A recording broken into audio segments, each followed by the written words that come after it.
So చాలా most common complaint చూస్తూ ఉంటాము, డాక్టర్ గారు ఇమ్మీడియట్గా ఫుడ్ తీసుకున్న తర్వాతే వెంటనే మోషన్ వెళ్ళాలి అనే అర్జ్ కానీ మోషన్ కానీ వచ్చేస్తుంది. So what is that? What is the clinical significance of that? Usually this is known as gastrocolic reflex.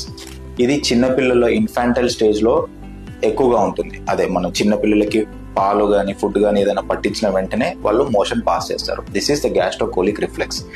అది లో కాంప్లయన్స్ సిస్టమ్ ఎందుకు అంటే to promote food intake to the kids, అంటే వాళ్ళు ఎక్కువగా ఫుడ్ తీసుకోవడానికి వీలుగా అలా గ్యాస్ట్రోకోలిక్ రిఫ్లెక్స్ ఎక్కువగా ఉంటుంది. As the nerve supply to the intestine మెచ్యూర్స్, ఈ గ్యాస్ట్రోకోలిక్ రిఫ్లెక్స్ తక్కువగా ఉంటుంది. అడల్ట్స్లో కూడా, అంటే పెద్దవాళ్ళలో కూడా గ్యాస్ట్రోకోలిక్ రిఫ్లెక్స్ ఉంది అంటే mostly it is a part of irritable bowel syndrome అయి ఉండొచ్చు. సో దీన్ని ఎలా తగ్గించవచ్చు?